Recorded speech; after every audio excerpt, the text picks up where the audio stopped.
Olá, queridas irmãs, queridos irmãos. Começamos mais um programa O Espírito da Letra, o programa que, lendo capítulo por capítulo da obra Os Mensageiros, de André Luiz, procura retirar do texto aquilo que as palavras às vezes não mostram, mas que está lá. Por isso, nosso desejo é que você acompanhe a leitura do livro Os Mensageiros, hoje no capítulo 31. Vocês se lembram que lá no posto de socorro, o Alfredo, a Ismália, o Aniceto, o André, o Vicente estavam em companhia do casal Bacelar e das duas meninas, a Cecília e a Aldonina. No capítulo da semana passada, nós vimos a história da Isaura, que se casou com alguém da cidade Nosso Lar, que estava numa posição melhor, e então a Aldonina contando todo o esforço deles, que estão trabalhando também na mesma região do posto de socorro, para conseguir ir a Nosso Lar, fazer uma excursão de aprendizado. Agora, o capítulo 31 vai mostrar as relações dos espíritos com a beleza, com a música. Especificamente este e o seguinte, que falam sobre as melodias da alma, a inspiração do plano superior. Hoje, o capítulo 31 fala da Cecília, uma das filhas do casal Bacelar, que vai apresentar-se também executando uma peça ao órgão, um instrumento musical que havia lá no posto de socorro. Então você pega o texto e nós vamos agora começar a leitura e os comentários sobre o capítulo 31. O título é Cecília ao órgão. Poucas vezes, diz André, na Terra, tivera o prazer de assistir a reunião tão seleta. Todos os lustres da sala estavam magnificamente acesos. E lá fora, as grandes árvores, docemente agitadas pelo vento brando, pareciam refletir o clarão da lua. Pares graciosos passeavam ao longo da varanda e das escadarias extensas. O castelo enchera-se de alegria com a crescente multiplicação dos convidados.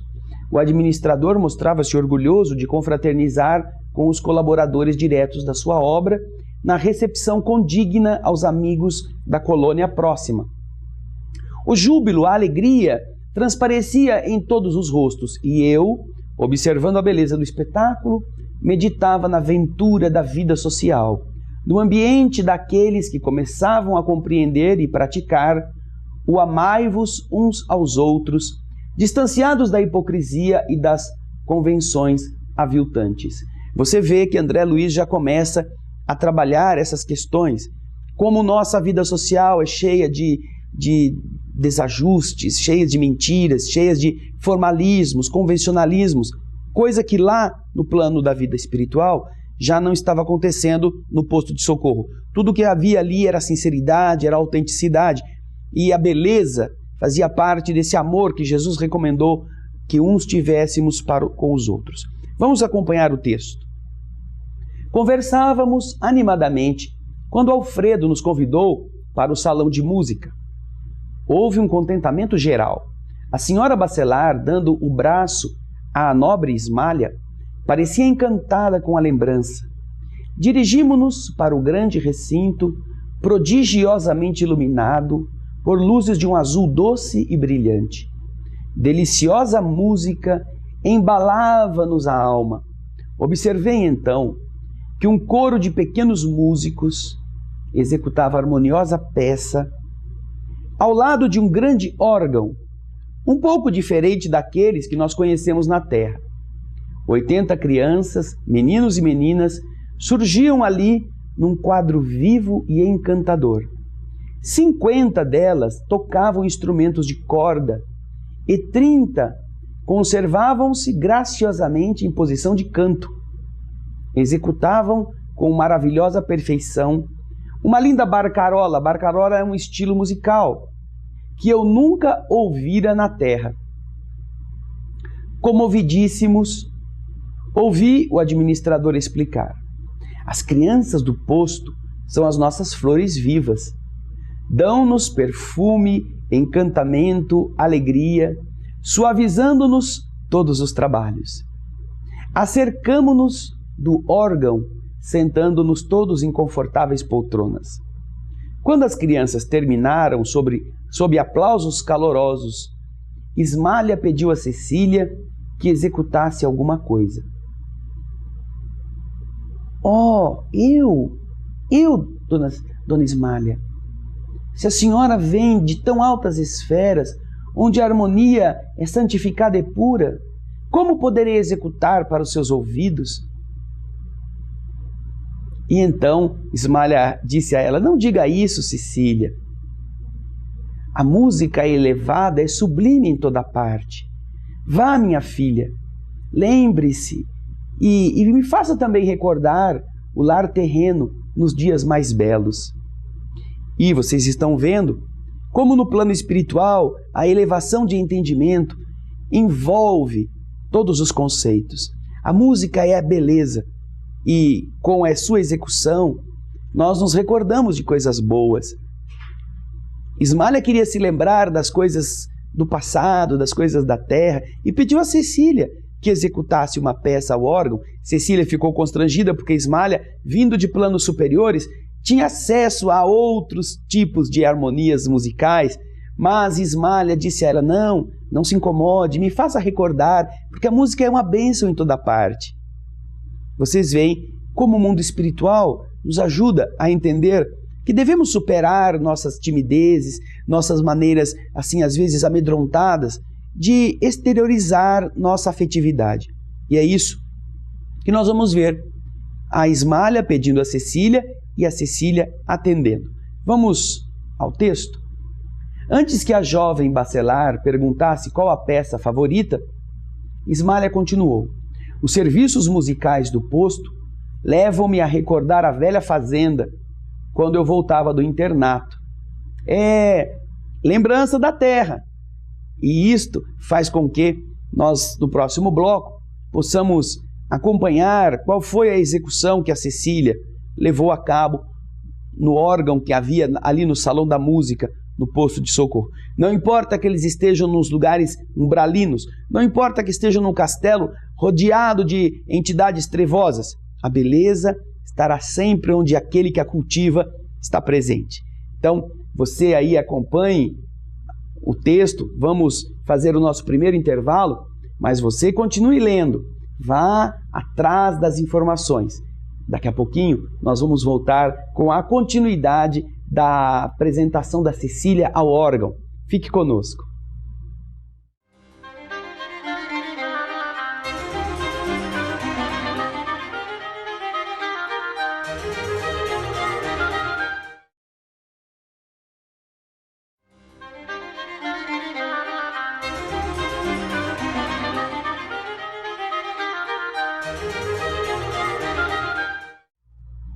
Estamos voltando com o estudo do livro Os Mensageiros. Hoje o capítulo 31, que conta a execução que Cecília vai fazer em um instrumento musical. Aquilo que na terra nós conhecemos como órgão, aquele instrumento de tubos, que o ar passa e as igrejas são preenchidas com aquela sonoridade vibrante. Geralmente as igrejas possuem esses instrumentos. Mas no posto de socorro, onde estão o Alfredo, a Ismália, o Aniceto e o casal bacelar, o órgão é um pouco diferente daqueles da terra.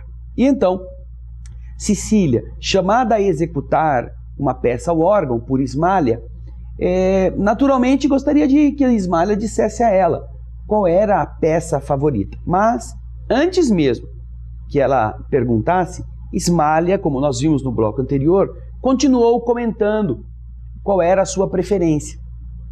E ela dizia: os serviços musicais do posto levam-me a recordar a velha fazenda, quando eu voltava do internato. Meus pais gostavam das composições europeias e quase todas as noites eu ensaiava ao piano. E olhando em Cecília, com olhos úmidos e brilhantes, terminou dizendo: sua mamãe deve lembrar comigo a música predileta de meu velho e carinhoso pai. Notei que a senhora bacelar foi então até a filha e lhe disse alguma coisa em voz baixa. E então vimos Cecília caminhar para o grande instrumento sem hesitação. Com emoção indizível, nós a ouvimos executar magistralmente aquela tocata e fuga em Ré menor de Johann Sebastian Bach, acompanhada pelas crianças exultantes. Fixei o rosto de Ismália, notando pela luz do seu olhar que seus pensamentos vagueavam longe, talvez em torno do antigo ninho doméstico. Vi que ela enxugava as lágrimas discretas e abraçou Cecília carinhosamente ao término da execução. Agora, Cecília, disse Ismália, cante alguma canção da sua própria alma. Ismália falou isso com uma ternura maternal. Mostre-nos o seu coração. Os senhores Bachelard estavam satisfeitos e emocionados. Lia-se nos gestos o carinho com que acompanhavam os menores movimentos da filha. A jovem sorriu, voltou ao teclado, mas agora permanecia profundamente transfigurada. Seu belo semblante parecia refletir alguma luz diferente que vinha de mais alto. Começou então a cantar de maneira misteriosa e comovedora. A música parecia que lhe saía das profundezas do coração, mergulhando-nos em sublime emotividade. E eu procurei guardar as palavras da maravilhosa canção, mas seria impossível repeti-las integralmente aqui, diante dos encarnados da terra. A sombra da meia-noite não poderia traduzir o revérbero da aurora. Mas me lembro de alguma coisa para registrar aqui com fidelidade de que é suscetível minha memória imperfeita. Como se fora então rodeada de claridades diversas daquelas em que nos banhávamos, Cecília cantou com voz veludosa e cariciante. Guardei para os teus olhos as estrelas brilhantes do céu calmo. Guardei para a tua alma todos os lírios puros dos caminhos. Amado meu, como é longa a viagem entre escolhos, neste oceano imenso da saudade, ao sublime luar da eternidade. Em vão a fada esperança acende a luz dentro de mim. Por que te foste ao mundo assim? Volta, amado. Ainda mesmo que as tuas mãos estejam frias e que teus pés sangrem de dor, trago comigo o bálsamo, a ternura. Volta a mim, vem respirar de novo no jardim da imortal união. Curarei tuas chagas de amargura, dar-te-ei o roteiro para a estrada, amarei os que amas, para que me abençoes com teu sorriso. Volta, amado, esquece a dor e a sombra do passado, volta de novo ao nosso paraíso. É poesia, não poesia, ainda mais cantada pelo coração que sente a emoção em cada palavra. E agora, embalada pela música que ela mesma tocava enquanto cantava.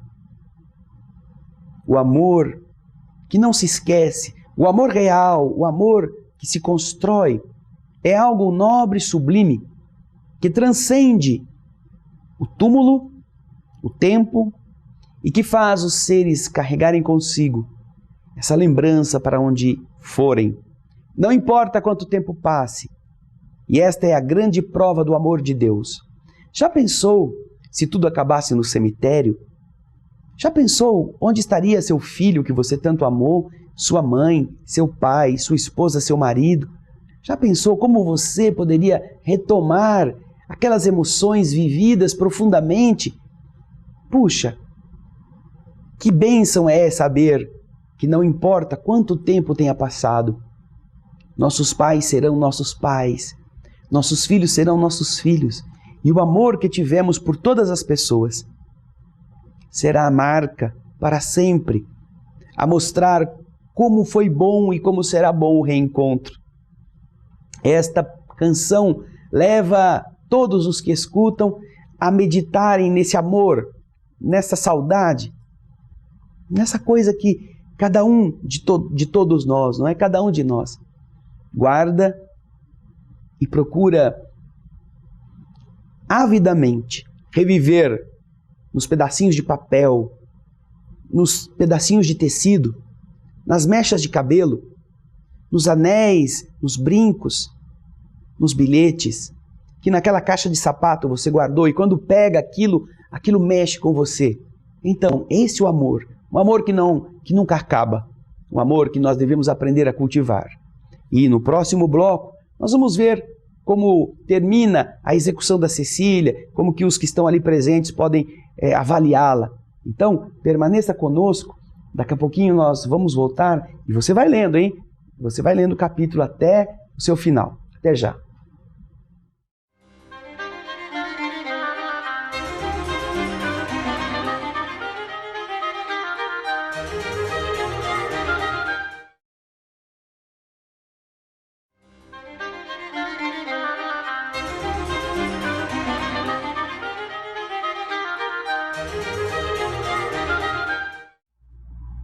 Olá, queridas irmãs, queridos irmãos, voltamos aqui com o nosso estudo dos Mensageiros, a obra de André Luiz, através do médium Chico Xavier, que está nos levando passo a passo, capítulo a capítulo, na descoberta de como funciona a vida no mundo espiritual. E o capítulo de hoje, o capítulo 31, fala da Cecília executando uma peça ao órgão e depois cantando seus amores, suas saudades, que é o que nós estávamos vendo no bloco anterior. Você viu como foi em Levante, como foi uma poesia que nasceu das suas angústias, das suas saudades mais profundas. E todos ali estavam embevecidos. Então acompanhe o texto na leitura final do capítulo 31. Quando desferiu as últimas notas, eu vi o semblante de Cecília lavado em lágrimas, como se fosse banhado em pérolas de luz. Observei que a senhora Bacelar, muitíssimo comovida, tocou de leve a mão de Ismália e disse: Cecília nunca o esquece. A esposa do administrador, mostrando-se extremamente sensibilizada, perguntou: Vocês não têm notícias novas de Hermínio? E aquela amiga, a mãe de Cecília, respondeu: O pobrezinho tem vivido de queda em queda, e Cecília sabe que não poderá contar com ele por muito tempo ainda, guardando por esse motivo muita mágoa íntima. Entretanto, nossa filha não desanima e trabalha incessantemente, cheia de esperança. Nesse momento, porém, a jovem regressava ao círculo familiar, enxugando os olhos. A esposa de Alfredo, Ismália, abraçou-a e disse: Minhas felicitações, Cecília. Não sabia que você progredira tanto na arte divina. E que bela canção! Cecília fez um gesto de timidez, beijou a mão da carinhosa amiga e disse: Perdoe-me, querida Ismália. Meu coração permanece ainda muito ligado à terra. Porém, Ismália, de olhos úmidos e compreendendo-lhe o sofrimento íntimo, aconchegou-a ao peito e disse: Devotar-se não é crime, minha boa Cecília. O amor é luz de Deus, ainda mesmo quando resplandeça no fundo do abismo. É emocionante. Devotar-se não é crime. Cecília nutria um amor verdadeiro por Hermínio, que estava na terra, fazendo suas loucuras, caindo de buraco em buraco. Estava ali comprometido. E graças a esses equívocos, Cecília sabia quanto tempo ainda levaria para encontrar-se com ele em condições de dividirem afeto, dividirem sentimentos verdadeiros, compartilharem aquelas lembranças, aquelas coisas boas. Mas o amor nunca desiste. Não importa quanto tenha errado o ser amado, nas loucuras, nas doenças da mente, dos vícios. Não importa. O amor não depende do ser amado. O amor verdadeiro depende de si mesmo. E é capaz de superar os equívocos, as alucinações, do mesmo modo que pai e mãe, quando tem um filho em crise, quando vem aquele jovem alucinando porque está com aquela febre muito alta ou porque está com uma doença que o faz perder o equilíbrio, sabem que aquilo que ele está fazendo não corresponde a quem ele é. E por isso são capazes de relevar todas as coisas ruins, violentas, erradas que ele faz. Sofrem, carregam aquele peso, mas nada disso impede que amem. Essa é a posição de Cecília. Cecília está guardando o melhor que tem para um ser que ainda não é digno disto.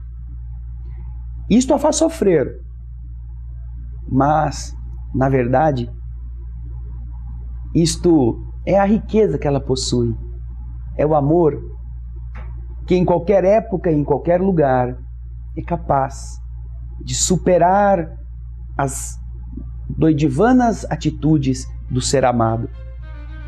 E aquele que está lá na terra, muitas vezes se queixando da solidão, do abandono, muitas vezes por causa das suas fraquezas e justificando-as exatamente por não se sentir amado, entrega-se a todo tipo de alucinações, está recebendo, na verdade, a carga de carinho de um ser tão especial como Cecília, que o aguarda, que o envolve na sua canção generosa. Por isso, você que nos assiste, nunca desanime.